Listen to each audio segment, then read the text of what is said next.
Hi, this is Dr. Kimberley Linert, author of Visualizing Happiness in Every Area of Your Life and host of this podcast, Incredible Life Creator. And today, my guest is Mr. Patrick Carney. Hey, Patrick. Hello, Kimberly. Thrilled to be here. Yes, so happy to have you. And we met several years ago at CEO Space, which for people who don't know what that is, it's people who have businesses and they help each other with their businesses. So it was very nice to meet you there, and it was hard to miss you because you had some beautiful art pieces there. Well, thank you. Thank you very much. So yeah, but just so other people know who you are, I'm going to go ahead and read your bio. So Patrick Carney, the artist, is an indomitable spirit who has shared his creative talent with the world in ways that are sometimes beyond measure. No one captures the essence of women, the aura of their souls, the contours of their brilliance in the way this artist can. Carney captures the legacy that these women leave as footsteps on this earth. While attending the School of Visual Arts in New York City, Patrick Carney had the privilege to study with Chuck Close, Marge Anderson, Robert Israel, Burne Hogarth, and Milton Glaser. Each of these teachers had a profound impact on his life. Not only are Patrick Carney's acrylics and pens and inks purchased by collectors all over the world, many of his paintings are displayed in the personal collections of such luminaries as Dick Clark, John Lennon, Bob Dylan, Stevie Nicks, Bruce Springsteen, J.D. Souther, Tom Russell, Judy Collins, Al Cooper, Pete Seeger, Sharon Lechter, Frank Shankwitz, and Kevin Harrington. Well, I'm so happy to have you here and to introduce you to everyone. So I know you've had such a journey because I only read part of your bio because you've done a lot of things. So why don't you start out by telling us, where you started and how you got to be doing what you're doing now?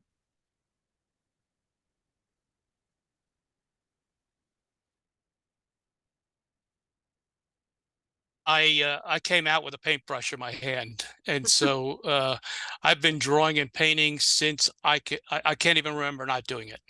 Mhm. Wow, that is amazing. That is amazing. And so you started out by going to art school then to learn your craft and Yeah, well, absolutely. I was doing it throughout high school, which really saved me as a student to be able to draw and paint. And then I went to the School of Visual Arts, as you said, in New York City, and got to interact with individuals from around the world because art really is a global language, Mhm, and we get to share in that language with everything we produce. mhm. Wonderful. So I didn't read all of this, but you have worked in the inner city, you've worked in prisons, you've went on tour with rock bands. Tell me a little bit more about those adventures. Well, I think we're put on this earth for a purpose. And one of those purposes is to share our expertise or our passions with individuals. So I volunteered at a prison to teach art to the inmates, and then once a year I would have an art show for them. Really, working in the inner city when I was in college was working with a community center that was in an underprivileged area of the city in Buffalo, New York. And that was an experience that, like none other, where I got to work with the inner city children and inspire them to create. And my love of music, I've loved music since day one. Um, my big passion is to capture the luminaries that actually make the music. Mhm. Beautiful. And I've seen some of your work and you do capture the essence of people. So talk more about that. So when you do portraits of people, famous and non-famous, um, and whenever I see any of your work, I mean, first of all, it really looks like the person, because sometimes we see art and it doesn't seem to look like the person, but it's more than that. It's like you've captured their heart or their soul, or there's something in the eyes, there's something in the expression of how you paint it. So talk more about how you do that. Well, I actually start with the eyes. And if I don't capture the eyes, I start over. And as you know, people say, the way to the soul and the heart is through the eyes. So I must capture that. And prior to actually starting, I embed in the canvas lyrics. And so the paintings are actually right above lyrics. So what you're actually feeling is, something like baby, lock the doors and turn the lights down low, one of those lyrics. Mhm. And then I paint that portrait above it. So I've had people who stand in front of a painting for a period of time and basically almost say the lyrics verbatim. That's amazing. That's so Yeah, amazing. there's a real synergy. Yeah, Yeah, I mean, you're talking about frequencies there, and vibration and energetics, and yeah, some of the things that we don't always talk about it, because part of the population thinks it's not scientific, but it actually everything is frequency and vibration and energy. So that is amazing that people yeah. actually It's feel funny that. you say that. Yeah, it's funny you say that because I'm reading a new book um, that is called Your Mind on Art, and it talks about that. It talks about how we need the arts in everything we do, especially the math and the sciences. We need it for the creativity of our children. And here we are taking all of it out of the schools. I know. And it's so important. I think it's just as important as science, and we need all of it, because and Absolutely. I mean, the last time, the last thing I read was we have dropped in the ratings to 38th in the world in education. And I believe it's because we took the arts out of the education system. Mhm. Very, very, very possible. And when I think of art, no, I'm a painter, but I don't do portraits. So far, I do other things, but um, art allows your mind to relax and be creative in so many ways.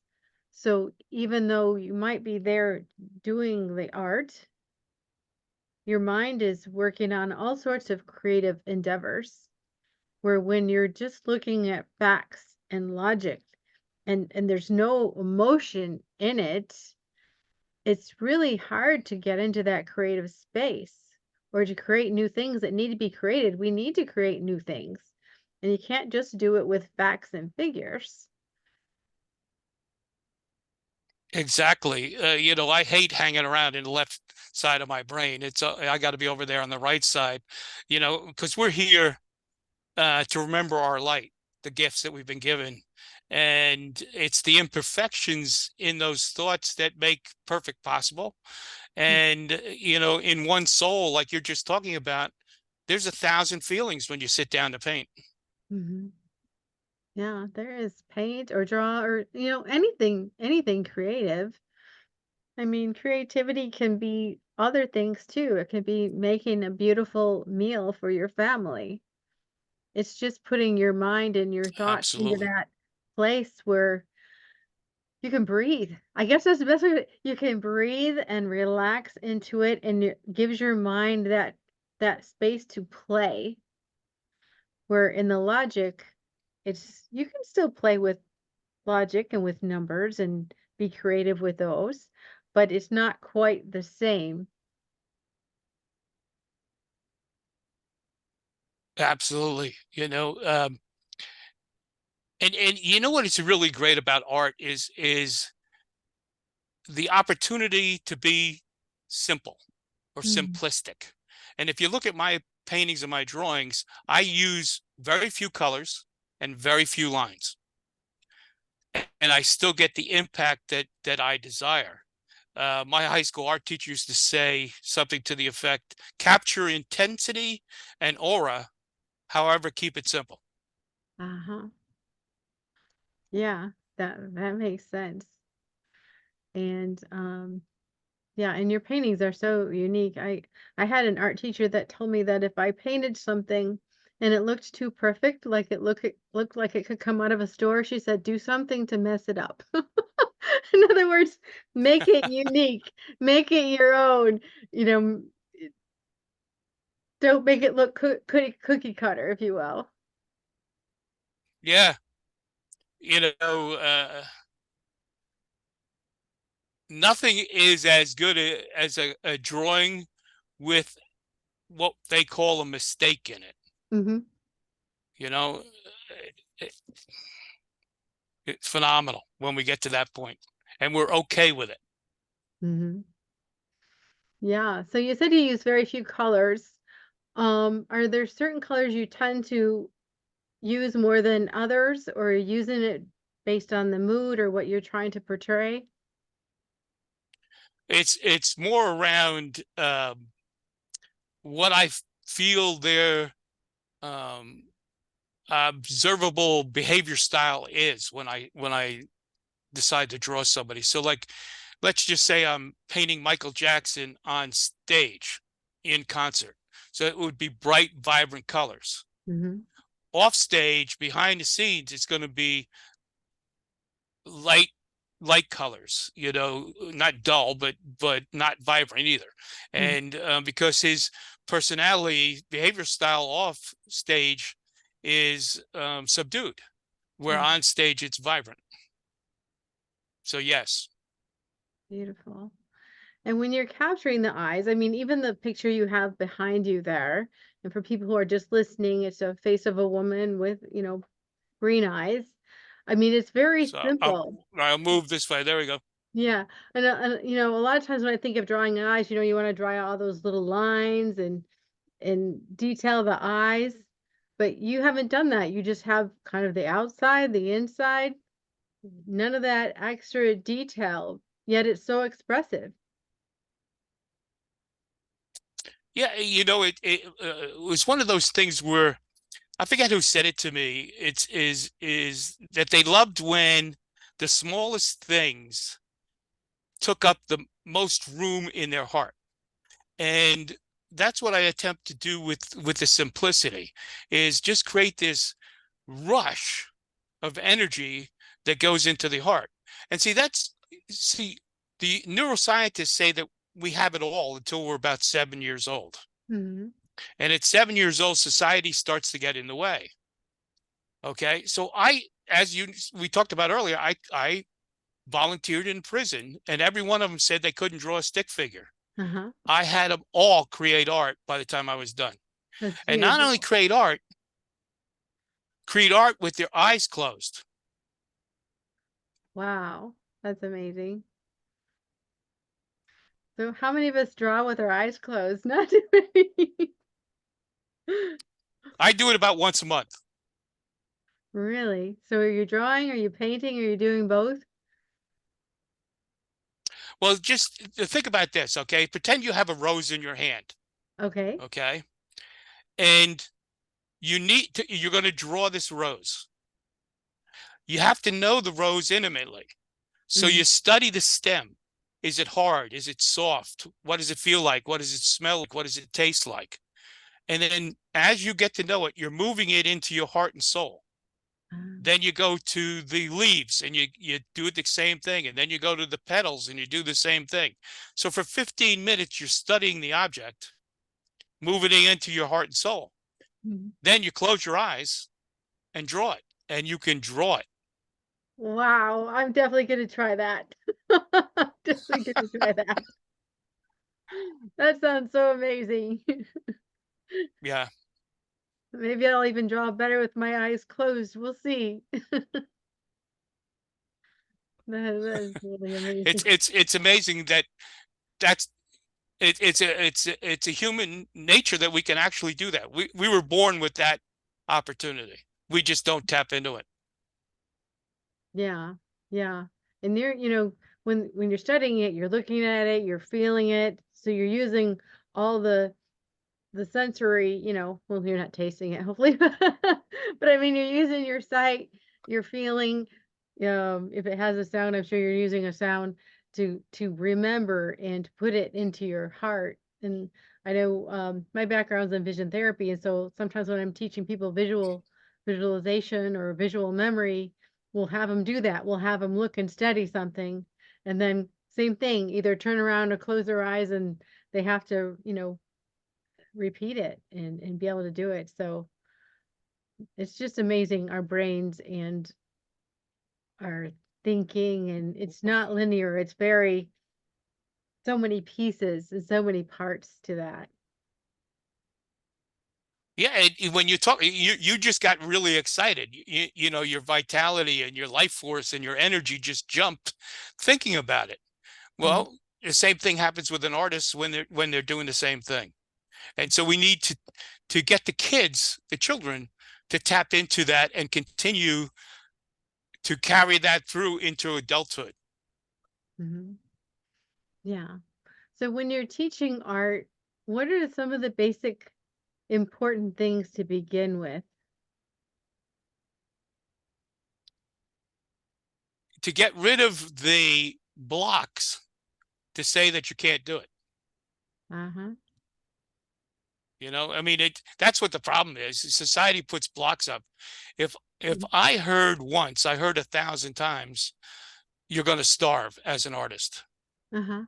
And every artist hears that, whether they're playing guitar, piano, or they're a dancer, or whatever it is, they hear the same thing. And that's society putting a stop to this energy, to this life force.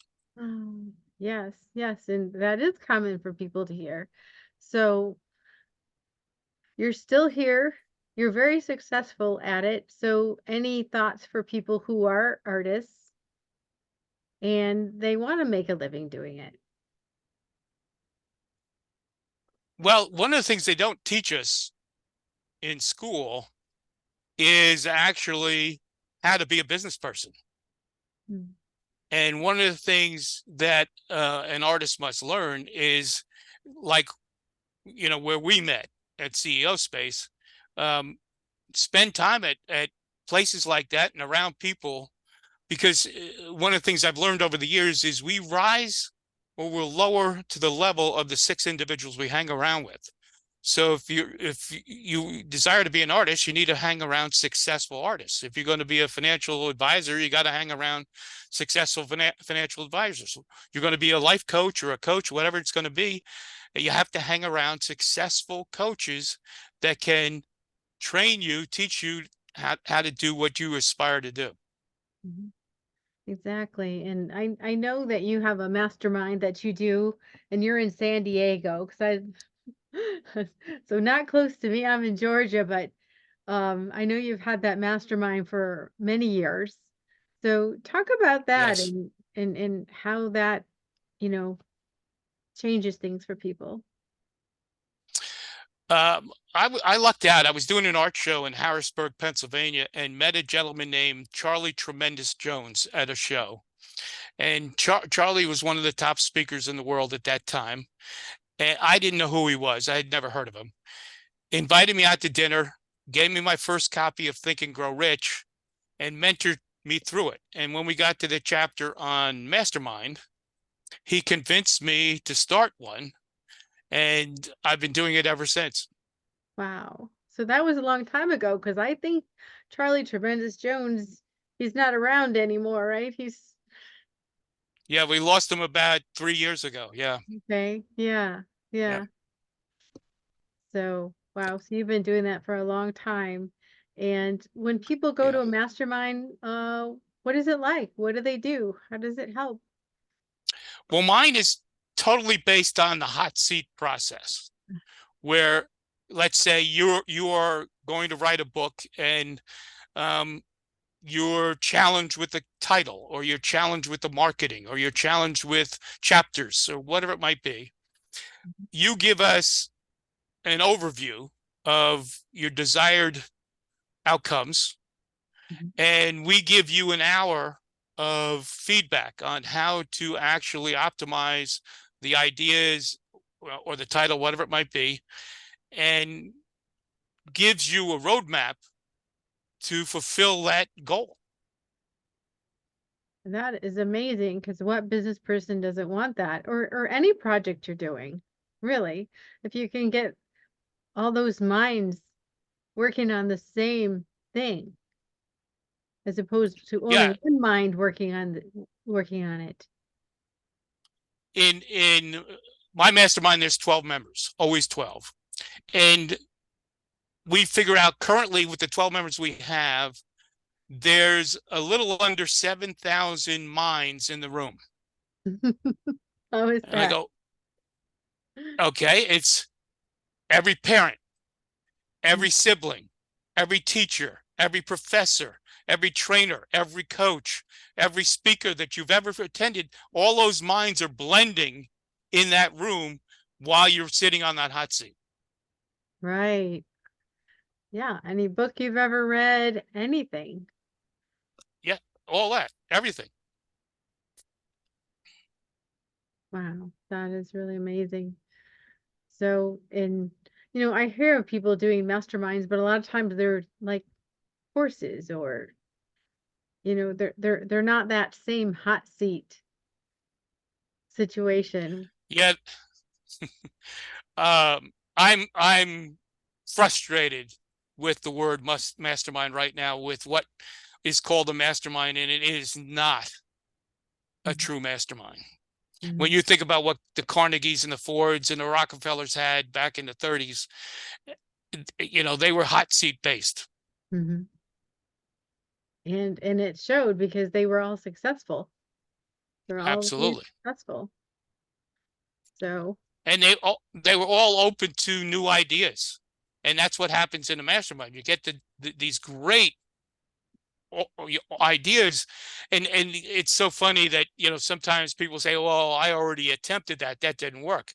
However, as the idea blossoms through 5, 6, 7, 8 different people, and all their intelligence and brilliance comes to the idea blossoms into a great idea. mhm. Yeah. Well, I can see where that can happen, because you have all those minds. They're all looking for positive answers to what you're asking. Yeah. So, because I've heard and that. and every year, just this week, we have an end of the year party or exercise, and we celebrate each member. And so every one of the members writes a paragraph about the other member, what they bring in the room, what their aura is, what their essence is, what's the impact you've been on me. And Mhm. I take all 11 paragraphs and I put them in a scroll, and Mhm. then each member takes turns reading another member's scroll. And Oh, there's not a dry eye in the place. The tears are just flowing. oh, I believe it. I just got chills you telling me that. And we just did that Tuesday. It Uh-huh. was unbelievable how good it was. Well, yeah, because you don't realize what you're doing for other people, so that lets you know what you're doing. But also, that's another thing, is it's really great information to find out how you are seen by the people around you, the people who really know you, because sometimes you don't know things about yourself. I mean, you think you do, but then they bring out things and you're like, "Oh yeah, I do that," or "I am that way," but you never thought about it until someone points it out. Yeah. It's wonderful. It gives you goosebumps to sit there. Mm. That is wonderful. Makes me want to go start a mastermind for sure. But do you guys meet Well, like every week or every I got month? my first one. Uh-huh. We meet every week, every Tuesday. Okay. Yeah. I So, think two every other week or once a month is there's too much time in between and nothing gets done. mhm. So we do it every week. So there's accountability It's a too. commitment. Uh-huh. Oh yeah, Definitely. absolutely. So Yeah. if someone wanted to learn how to do that, And the I've read, Think and Grow Rich. So would it be in that book, or what's the best way to learn it? yeah, that's one of the great ways, is to read that. The whole book is phenomenal, and that chapter is phenomenal. And there's other way, you just Google it on YouTube, and you find all sorts of people that are, doing it the right way. Hmm. Exactly. And my members that move away and whatnot, um, start their own. I have others that were in my mastermind that are running masterminds in other parts of the country. Hmm. Yeah. How important is it for everyone to be in the same city? It's not. It's not.